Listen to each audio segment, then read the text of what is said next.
guys, this is our topic about open source. This is the Group 6. The member of the Group 6 is Monsur B. Mangona, Mikael Kahal, Jonah May Labitad. That is the Group 6.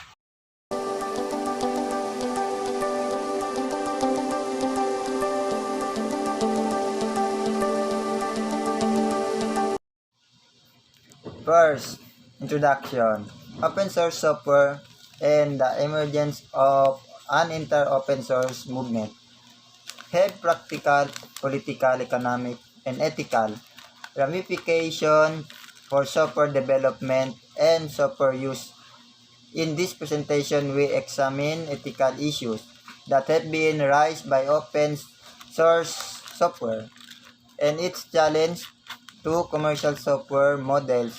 First, we will trace the history and impetus of the open source movement, examining its forerunners including Unix, Stallman's Free Software Foundation, and Linux.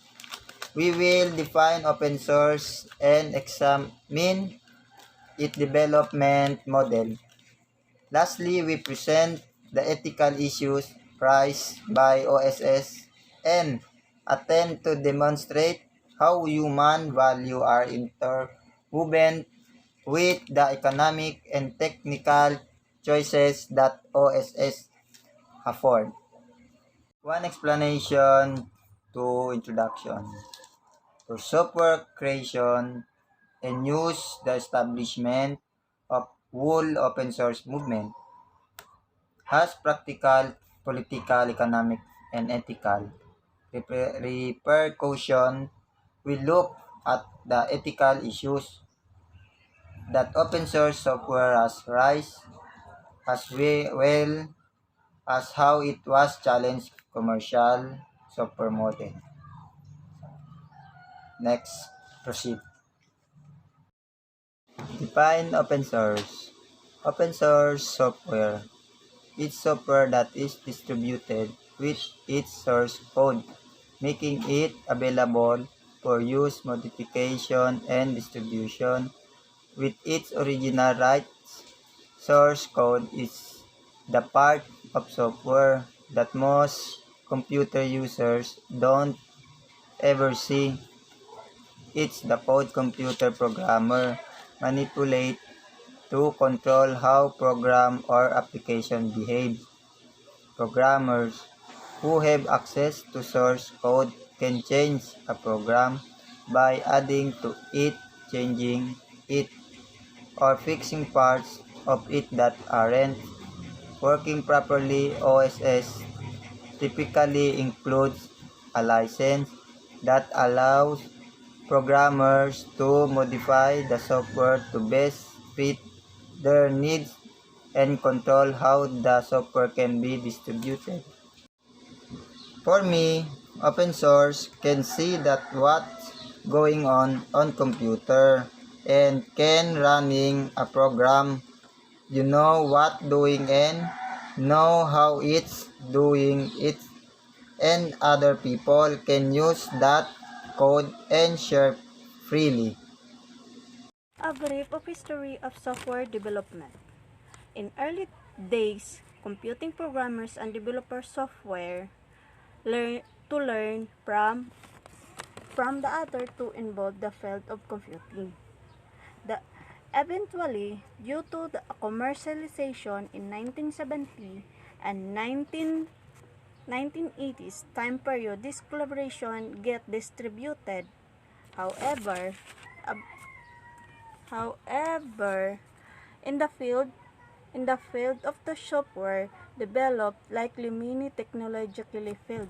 So marami pala ang mga data dati or eventually now marami talaga failed. Many technology failed. It was road intertwined to with academia. Academia has long to tradition to sharing a long-standing tradition sharing ideas and results. So Ang akademya ang naglong standing, parang naghawak sa mga tradition to say sharing ideas and result. It has to appropriate credit by own organizers. Appropriate is naangkop, so bali naangkop ang data doon. The tradition must be easily to observe in the rich collection to scholarly journal used by the research of community. So ang community parang yung rule hindi no yung parang community yung as one. These journals provide a forum for dissemination ideas and result.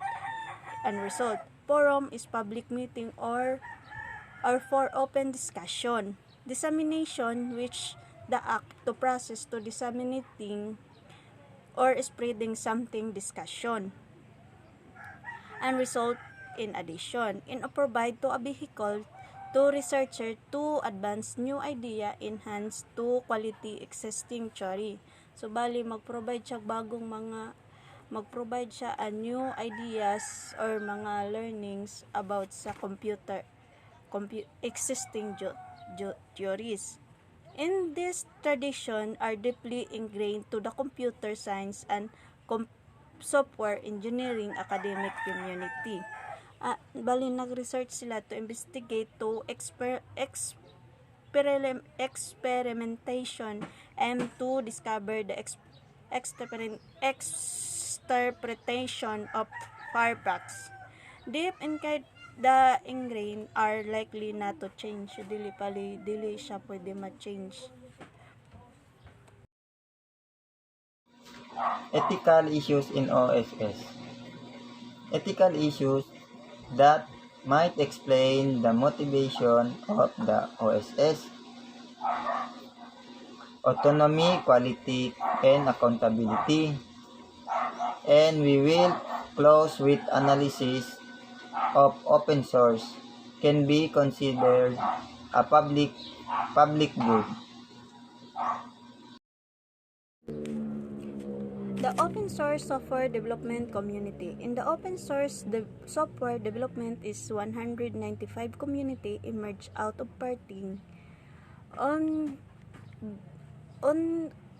Git parting of the way of Richard Stallman and Free Software Foundation. While the details to continuous debate are beyond the scope of this paper, who will try to articulate the major parts of Stallman's vision was on community of programmers who were doing something for good and humankind. Although he acknowledged that open source and freedom software belong in the same category of software. Stallman maintains that the world has an ideological shift with those advocating open source. Oh no, Richard Mateo Stallman has known by his initial RMS is an American free software movement achievements. And the programming, he campaigned software to be distributed in a manner such that his users receive for freedom to use, study, distribute the modified software. A vision of ni Stallman is to be offer the vision to industry, which vision niya offer open source software. Open source software examples: Richard Stallman with his sign of GNU project in 1983, but the collaboration was not up in the mark. So bali wala sa mark, but very effective. So bali parang siya ang nag-distribute to collaborate, pero wala sa market, but very affected. In, in this paper, book received very significant attraction. In this record, this could become a basis behind the Mozilla Fox and Thunderbird. Open source definition of social contract. The formulation of the OSS community came about with the development of the open source definition and the OSI in 1997. Bruce Perens published a set of guidelines to articulate the developers' commitment to open source software and its user. Parents year 2002. This social contract. Anyone can use and modify this license for their own business model to the OSI since 1998. The Mozilla Public License has been the most open utilized. The majority of these license grant permission to use the software. Autonomy. Wants to preserve attraction of operating source developers is the autonomy of the developer. So, one nga ma-attract sa operating source developer is autonomy to deliver. Why the developers who embrace the open source and do again to measure autonomy not available. So, one na embrace or closer encircling with the arms and pressure to choose especially assign an affection. To developers working on commercial software to claim complete autonomy doesn't appear to be valid. So bali once na ang autonomy ma-embrace sa developers not available, magdevelop lang syempre pero automatic appear to be valid. OS developers work as a voluntary. So voluntary siya mag-appear ang open source developer. As can join, quit, or effort strictly on the own initiative. The voluntary are not coerced into participation and willing to contribute. So therefore, one assume that OSS developer can be depicted by libertarian ideas to unshack lead to corporate control. For quality software in the traditional sense is software that meets requirement specification, is well tested, well documented, and maintainable. Such 2002 advocated of OSS claim that its developers users are motivated to do quality work because not only are they developing software for their own use, but their reputation among their peers also are at stake. While it is true the documentation and maintenance are concerned, OSS advocated asserts that OSS meet users' requirement, is tested by its developers, and it constantly being upgraded. Documentation evolves as more and more users becomes interested in the software and use it. Open source and accountability. Computing and accountability can be reduced or in OSS because parts of the code can be ascribed to various to developers. Ascribed meanings attribute. So bali nag-attribute ang OSS ng code ascribed to various development, and their peers hold to accountable for their contribution. Ang peers someone to at someone or own label. In this group effort, accountability is not lost in the group. So, hindi mawawala ang accountability sa grupo. But, instead, taken by entire group. So, taken siya sa lahat ng grupo. Nandyan pa rin siya, hindi siya mawawala, pero entire siya. The question of whatever the group is accountability is effectual has individual responsibility is again. Ang accountability affected bali individual siya. Individual siya to responsibility. And it's again to empirical. Empirical means relying on experience and observation along often without due regarding for system theory. In this edition, the worries about sufficient care in a programming are maintaining operating source system. Gather band points out of the operating source system licensing agreement forced the author of the software is relinquish.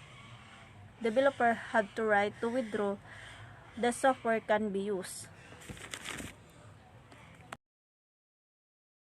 Operating source system is a public good and those must be satisfied two criteria: public affairs and open source. As a public good, rivalry and non-excludability, because open source systems allowed the software code to remain open source. Who want to work with the software have free to access. As well have seen considering that to be two separate their thing will be constantly as long as you run. In open source, a good public to claim the OSS is to voluntary idea, a departure from the previous models of intellectual property.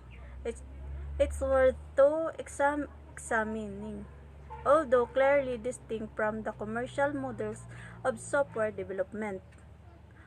OSS can be seen as a continuation of previously accepted tradition in academics generally, and the mathematics in a popular.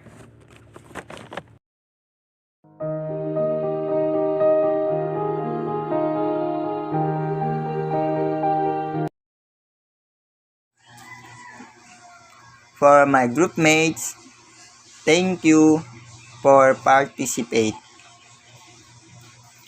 And thank you guys for watching. Please do like and share. Bye-bye.